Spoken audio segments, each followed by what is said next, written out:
اور جب فرشتوں نے مریم سے کہا کہ مریم، اللہ نے تم کو برگزیدہ کیا ہے اور تمہیں پاک بنایا ہے اور دنیا جہان کی عورتوں میں سے تم کو منتخب کیا ہے، اے مریم اپنے پروردگار کی فرما برداری کرنا اور سجدہ کرنا اور رکوع کرنے والوں کے ساتھ رکوع کرنا۔ اے نبی، یہ باتیں اخبار غیب میں سے ہیں جو ہم تمہارے پاس بھیجتے ہیں۔ اور جب وہ لوگ اپنے قلم بطور قرعہ ڈال رہے تھے کہ مریم کا کفیل کون بنے تو تم ان کے پاس نہیں تھے، اور نہ اس وقت ہی ان کے پاس تھے جب وہ آپس میں جھگڑ رہے تھے۔ وہ وقت بھی یاد کرنے کے لائق ہے جب فرشتوں نے مریم سے کہا کہ مریم، اللہ تم کو اپنی طرف سے ایک کلمے کی بشارت دیتا ہے جس کا نام مسیح اور مشہور عیسیٰ ابن مریم ہوگا، اور جو دنیا اور آخرت میں آبرو مند اور مقربین میں سے ہوگا، اور ماں کی گود میں اور بڑی عمر کا ہو کر دونوں حالتوں میں لوگوں سے یکساں گفتگو کرے گا اور نیکوکاروں میں ہوگا۔ مریم نے کہا کہ پروردگار، میرے ہاں بچہ کیوں کر ہوگا کہ کسی انسان نے مجھے ہاتھ تک تو لگایا نہیں۔ فرمایا کہ اللہ اسی طرح جو چاہتا ہے پیدا کرتا ہے، جب وہ کوئی کام کرنا چاہتا ہے تو ارشاد فرما دیتا ہے کہ ہو جا تو وہ ہو جاتا ہے۔ اور وہ اسے کتاب و حکمت اور تورات اور انجیل کا علم عطا کرے گا، اور عیسیٰ بنی اسرائیل کی طرف پیغمبر ہو کر جائیں گے اور کہیں گے کہ میں تمہارے پاس تمہارے پروردگار کی طرف سے نشانی لے کر آیا ہوں،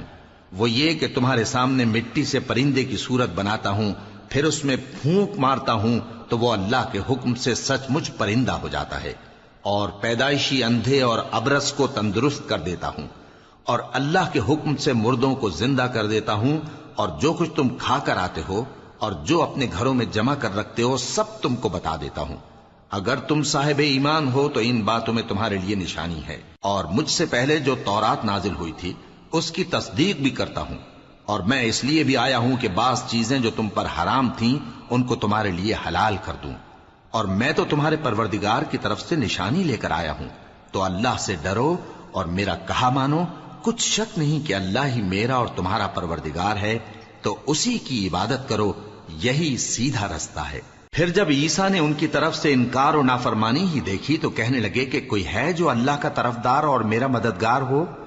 حواری بولے کہ ہم اللہ کے طرفدار اور آپ کے مددگار ہیں،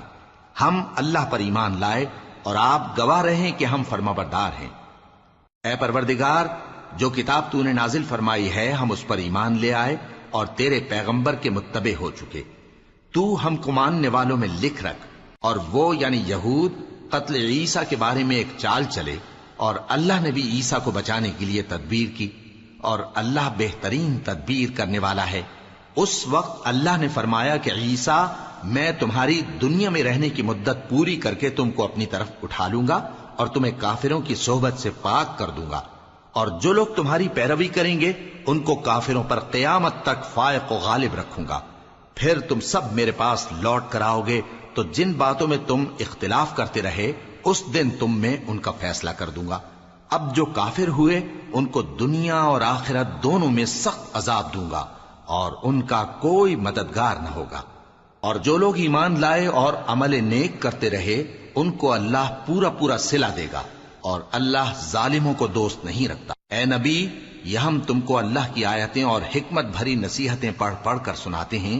عیسیٰ کا حال اللہ کے نزدیک آدم کا سا ہے کہ اس نے پہلے مٹی سے ان کو بنایا، پھر فرمایا کہ باشعور انسان ہو جا، تو وہ ویسے ہی ہو گئے۔ یہ بات تمہارے پروردگار کی طرف سے حق ہے، تو تم ہرگز شک کرنے والوں میں نہ ہونا۔ پھر اگر یہ لوگ عیسیٰ کے بارے میں تم سے جھگڑا کریں اس کے بعد کہ تم کو حقیقت معلوم ہو ہی چکی ہے،